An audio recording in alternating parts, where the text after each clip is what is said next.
Máximos y mínimos. Ahora daremos algunas definiciones que ya sabemos, por ejemplo, cómo eran en R y las vamos a generalizar a Rn. Vamos a tratar de describir cuando una función alcanza máximos, mínimos, ver cómo localizarlos dentro de un abierto o también restringidos a una superficie. O sea, si una f la defino poner, por ejemplo, en una esfera o en alguna otra región, ¿cómo hago para darme cuenta dónde la función toma un máximo o un mínimo? Bueno, entonces, la primera definición hablaremos de que una función f alcanza un... definida Rn en R, tiene un máximo local de orden en el punto A, si existe un delta mayor que 0, tal que f de x es menor o igual que f de a para todos los x en la bola de centro A y radio delta. Y decimos que la f tiene un mínimo local o relativo en A, si existe un delta tal que f de x es mayor o igual que f de a para todo x en la bola. Veamos un ejemplo, y siempre hablamos local porque es en un entorno, es el valor más grande o más chico de la f en ese entorno.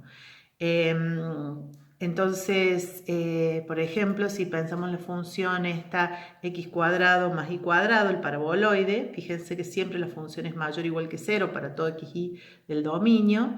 F en 0, 0 es el único valor donde toma 0 la función. Entonces, f es un mínimo local y en realidad es un mínimo como global porque en 0 es el menor valor que toma la función. Decimos que un punto es un máximo o un mínimo global si f en a es mayor o igual que f de x para todo x en el dominio, o f en a es menor o igual que f de x para decir mínimo global para todos los x del dominio. Entonces, vamos a dar la definición de qué quiere decir un punto crítico. Si f va de Rn en R, A es un punto del dominio de f, decimos que A es un punto crítico si la diferencial de la f en A es igual a 0 o no existe dicha diferencial. Entonces, esos van a ser para nosotros los denominados punto crítico, donde la diferencial se anula o no existe la diferencial. Entonces, el primer teorema que vamos a ver usando algunas de estas definiciones es el siguiente. Sea f de Rn en R diferenciable. Si A es un máximo local de f, entonces el gradiente de f en A se anula, es igual a 0. O si A es un mínimo local de f, entonces el gradiente se anula. O sea, este teorema dice que si yo tengo una f diferenciable y A es un extremo relativo o un extremo local, el gradiente se tiene que anular. Esto también pasaba, por ejemplo, en R, si teníamos una función que era derivable y tenía un máximo mínimo local, la derivada se anulaba. Bueno, la demostración es exactamente igual a lo que hacemos en R, pero tenemos que tratar de probar que cada derivada parcial se anula. Y van a ver que la demostración es la misma. Entonces como sabemos que f es diferenciable en A, entonces sabemos que existen las derivadas parciales en A para todo J. Y el hecho de que A es un máximo local quiere decir que existe un punto, que existe una bolita donde f de A es más grande que f de x para todos los x en la bola. La derivada de f respecto a xj en A sabemos que se escribe de la siguiente forma. F en A más t por EJ menos F en A dividido t, y tomando el límite cuando t tiende a 0, sabemos que ese límite existe y eso es lo que me da la derivada parcial. Entonces, supongamos que tomamos t mayor que 0 y t suficientemente chico, ¿de qué forma? Tal que A más t por EJ es un punto que está en la bola de centro A y radio delta. ¿Qué quiere decir que A más t por EJ esté en esa bola? Quiere decir que la distancia de A más t por EJ menos A es menor que delta. Y haciendo un poquito de cuenta, lo que estamos diciendo es que el módulo de t es menor que delta. Como el t es positivo, estoy diciendo que t es menor que delta. O sea, para t suficientemente chico o t de tamaño más chico que delta, yo sé que a más t por EJ cae dentro de la bola. ¿Está bien? Entonces sabemos que f en a más t por EJ es menor o igual que f de a. Porque f de a era un máximo local. Entonces, analicemos este cociente, f en a más t por EJ menos f en a. El numerador es menor o igual que 0, porque f de a es más grande que f en a más t por EJ. Y el denominador habíamos elegido un t positivo. Entonces, ese cociente siempre es negativo, es menor o igual que 0. ¿Está bien? Para todo t positivo, entonces cuando tomo límite, cuando t tiende a 0 por la derecha, ese valor me queda menor o igual que 0. De la misma forma, si analizo esto para t negativo y eligiendo t chico con módulo de t menor que delta, sabemos que el numerador va a ser menor o igual que 0 por ser un máximo, el denominador es menor o igual que 0, así que el cociente me queda un número mayor o igual que 0.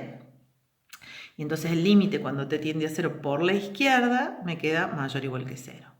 Como yo sé que el límite existe, dos estrellas y estrella tiene que coincidir, por lo tanto, el límite cuando t tiende a 0 de este cociente incremental, de la deriva parcial respecto a xj, me da 0. Y eso lo hice para cualquier j, lo que implica que el gradiente de f en a es idénticamente 0. Hacer como ejercicio cuando es un mínimo y reescribir la demostración. Conclusión, si estoy en un abierto y la f es diferenciable, primero para ver si algo va a ser un máximo o un mínimo, busquemos todos los puntos donde el gradiente de la f se anula. Entonces, en ese conjunto de puntos donde el gradiente de la f se anula, ahí están contenidos los máximos y los mínimos locales. Si algo es máximo o mínimo local, tiene que estar contenido en el conjunto de puntos donde el gradiente se anula. O sea, el máximo y mínimos locales son puntos críticos de la f si la f es diferenciable. Entonces, por ejemplo, hagamos un par de ejemplos de esto. Si yo tomo la f, que sea el paraboloide, x cuadrado más y cuadrado, busquemos los puntos críticos de la f. El gradiente de f, ¿cómo es? 2x, 2y, y eso va a valer 0, o sea, el gradiente es igual a 0, si solo si 2x, 2y, el vector 2x, 2y tiene que ser el 0, 0. O sea, el x es 0 y el y es 0. O sea, en el punto 0, 0 es un punto crítico, ¿está bien? El 0, 0. Entonces, y vimos que recién que f en 0, 0 es igual a 0 y es menor o igual que x cuadrado más y cuadrado, o sea que es un mínimo local. ¿Está bien? Esa es otra forma. Primero veo los puntos críticos y después analizo si ese punto es un máximo o un mínimo. Si pensamos en esta otra función, menos x cuadrado menos y cuadrado, es el paraboloide, digamos que apunta para abajo. Estoy haciendo ejemplos muy medio básicos, pero para que lo vayamos viendo. Entonces el gradiente de f en cualquier xy es menos 2x menos 2y. Y esto se anula si solo si, igual que hicimos antes, cuando x igual a 0 y cuando y es igual a 0. O sea, el 0, 0 es un punto crítico acá también. Pero y f en 0, 0 es igual a 0 y es mayor o igual que menos x cuadrado menos y cuadrado, o sea que este punto crítico es un máximo local, en este caso máximo global porque es para todo xy.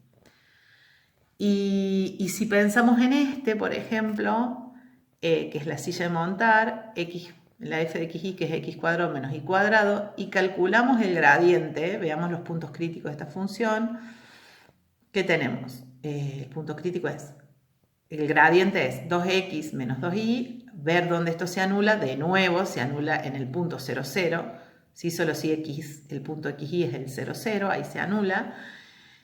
Y ahora veamos si este punto es un máximo o un mínimo. Pero fíjense que no va a ser ni máximo ni mínimo. Por ejemplo, nos acerquemos por la curva 0y. Hagamos f en 0y, o sea, cuando el x es 0. f en 0i, la función me queda menos i cuadrado, o sea, es esta parábola que apunta para abajo.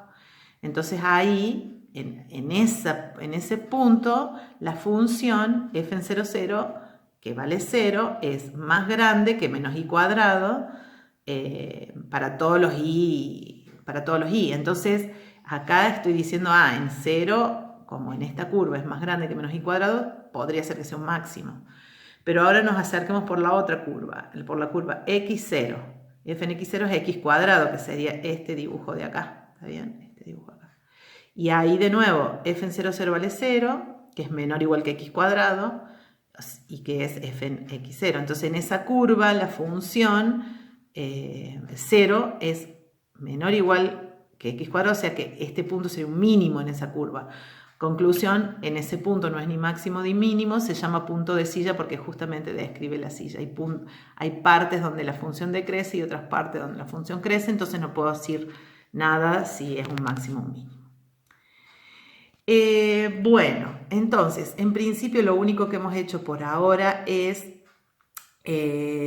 describir primero cuál es la definición de máximos y mínimos locales y globales y tratar de identificarnos. Nos damos cuenta que si calculamos si algo es un máximo o mínimo local, el gradiente se tiene que anular, entonces analizar dónde el gradiente se anula me da un conjunto de puntos donde puede haber máximos o mínimos locales, ¿está bien? Puede ser, como en este caso, que se anule y no sea ni máximo ni mínimo local, ¿está bien? Pero me da un conjunto de puntos donde la función puede ser un extremo relativo. Bueno, para poder analizar un poco más cómo analizamos en R, ¿se acuerdan que para decir que algo es máximo o mínimo local, por ahí analizábamos la derivada segunda y calculábamos cómo era el signo de la derivada segunda, nos decía si era un máximo o mínimo local. Analizamos la concavidad de la función y con eso nos decía si iba a ser un máximo o un mínimo. Bueno, lo mismo vamos a tener que hacer ahora, por lo que vamos a tener que hacer un repasito de álgebra lineal. Donde repasito quiere decir, vamos a hacer algunas demostraciones, algunos teoremas, algunos los vamos a creer y otros vamos a tratar de hacer alguna demostración. Bueno, entonces, ahora tenemos que hacer un poco de esa info. Entonces tengo, si T va de Rn en Rn, T es una transformación lineal simétrica, entonces hay un teorema que dice que existe una base B1Bn ortonormal de autovectores de T.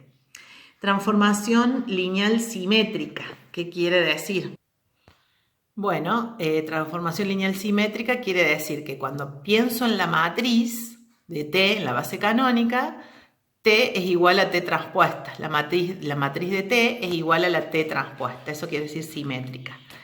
Y que existe una base ortonormal de autovectores. ¿Qué quiere decir? Que existe una base ortonormal, quiere decir que si hago el producto interno de B sub I con B sub J, me da delta I J.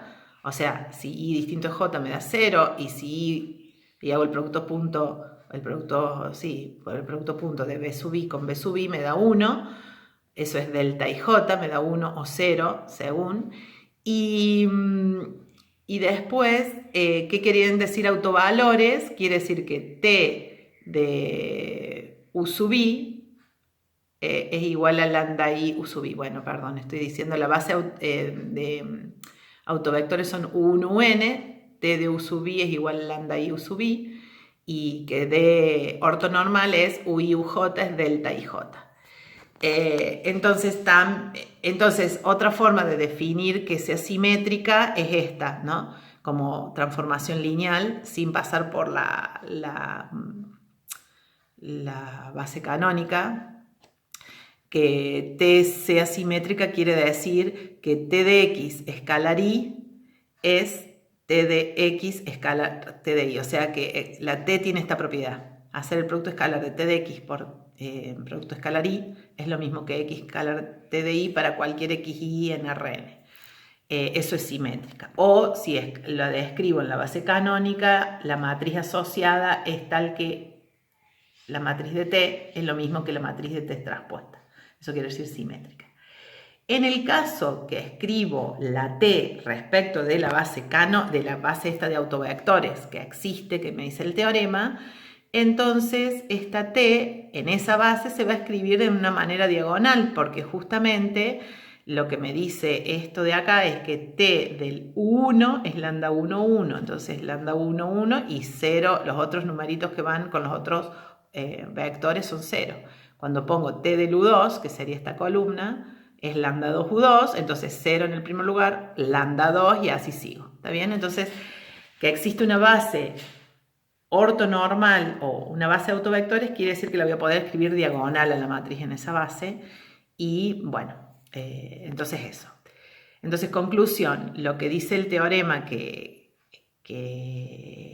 de álgebra lineal dice que si yo tengo una transformación lineal simétrica, entonces existe base ortonormal de autovectores. ¿Está bien? O, dicho de otra forma, existe una base donde la matriz diagonaliza y esa base es ortonormal. Este teorema más adelante lo vamos a demostrar para matrices 2×2. Lo vamos a hacer la demostración para que por lo menos nos quede una idea de demostración. Bueno, entonces acá, ¿qué quiere decir? Que sea simétrica. Entonces, cuando yo tengo una matriz simétrica, ¿está bien? Así, tal que A es igual a transpuesta. Y elija, no sé, como si es simétrica, sabemos que va a diagonalizar. Entonces, en lambda 1, lambda n, sus autovalores. Decimos que A es definida positiva si todos los autovalores son positivos. A es definida negativa si todos sus autovalores son negativos. Y A es indefinida si hay algunos positivos y algunos negativos. O sea, con que ya exista uno positivo y uno negativo, se dice indefinida. Entonces, proposición. La primera proposición que vamos a ver. Entonces, si es una matriz simétrica, n por n, sea A una matriz simétrica n por n. Entonces, A es definida positiva. Entonces, el producto escalar de A por B con B es mayor o igual que M por norma de B cuadrado para todo B en Rn, donde M es el mínimo de los valores de los autovalores, el mínimo de los lambda i. Y si A es definida negativa y yo quiero hacer este producto escalar A de B, B, eso va a ser menor o igual que M mayúscula por norma de B cuadrado, donde M mayúscula es el máximo de los lambda i. Recordemos que si A es definida negativa, todos los lambda son negativos, así que tomar el valor más grande de estos lambda va a seguir siendo un número negativo. Y acá en este caso, si todos los autovalores son positivos, el valor más chico de los lambda es un número positivo. También. Entonces, eso es lo que queremos probar, ¿está bien? Quiero hacer esa cuenta ahí, en cada uno de los casos. Lo hagamos en el primer caso. Entonces, asimétrica, por el teorema que enunciamos antes, existe una base ortonormal de autovectores, o sea, existe una base de A de BI igual a lambda i BI, donde los lambda i, como es definida positiva, es la hipótesis que tengo, todos los lambdas son positivos, ¿está bien? Entonces, dado un B en Rn, dado B, cualquier B en Rn, existen ciertos números según OCN, tal que al B lo voy a escribir respecto de la base de los autovectores. O sea, el B se escribe como combinación lineal de los B sub I. ¿Está bien? Por lo tanto, calculemos la norma de B al cuadrado. La norma de B al cuadrado es hacer el producto escalar de B con B. Y el B lo escribíamos como suma de B sub I, de C sub I, B sub I, C sub I, B sub I. Entonces acá vamos a tener que sacar estas sumas afuera y hacer todos contra todos, ¿está bien? Entonces por ahí conviene acá llamar con otra suma sobre J para que no nos queden los mismos índices, pero yo tengo que hacer todas las sumas cruzadas. Entonces acá lo que estoy haciendo es hacer CI CJ por el producto escalar de BI contra BJ sobre todos los IJ posibles, ¿está bien? Y este numerito de acá, como es una base ortonormal, me va a dar delta IJ, o sea, me da 1 si I es igual a J y 0 si i es distinto de j. Entonces los únicos sumandos que sobreviven es cuando i es igual a j, o sea, me queda la suma de c sub i al cuadrado. Conclusión, cuando al b lo escribo respecto de la base de autovectores, de estas ortonormales, la norma del b me queda la suma de los 6 cuadrados, que es bastante normal, que es lo que nos pasa cuando lo escribimos respecto de la base canónica. Pero estos son los coeficientes respecto de la base de autovectores. Bien, entonces ahora hagamos lo que queremos hacer, ¿no? El producto escalar de A en B, producto escalar con B, pero lo escribamos todo respecto de la base esta de autovectores. Entonces, A en B es A en suma de C sub I, B sub I, producto escalar, suma de C sub J, B sub J. Y entonces puedo sacar, saquemos la suma primero, me va a quedar suma de C sub I, B sub I por la suma de C sub J, B sub J. Y ahora en el segundo, y fíjense que A en B sub I, que es, como son autovectores, me da lambda I B sub I, ¿está bien? Acá. Como el B sub I es un autovector, acá A de B sub I es lambda I B sub I. Y entonces lo puedo sacar afuera también. Y ahora me quedo a hacer B sub I por la suma de los suma de CJ, BJ. Pero esto, cuando saco afuera la suma, el único que me va a sobrevivir es hacer BI, BI, porque el BI, BJ me va a dar 0. Y eso me da 1, hacer BI, BI. Entonces esto me sale como suma, el único que me sobrevive de nuevo es el C sub I. Entonces me quedo suma de C sub I cuadrado, lambda I. Pero bueno, lambda I, lo que voy a decir, tomo el valor más chico de los lambda I, que es el que habíamos llamado M. Estos son todos positivos, entonces acá tomo M, el valor más chico, que también es distinto de 0 y entonces me quedo, puedo sacar, en cada lambda I lo cambio por M, saco fuera de la suma y me quedo M por la suma de los C sub I cuadrado, que era la norma de B al cuadrado. ¿Está bien? Ahí. Entonces probé lo que queríamos probar, que A, B, escalar producto interno B, me da M por la norma de B al cuadrado. Bueno, de la misma manera, me queda la cuenta al revés. Cuando llegamos acá, cuando hago AB, producto punto B, me queda suma C sub I al cuadrado lambda I. Cada uno de estos lambda lo cambio por el valor más grande y me quedó esto. Eso. El lambda I menor o igual que M, cada uno de estos los cambio por el valor más grande y me queda M por la norma del B al cuadrado.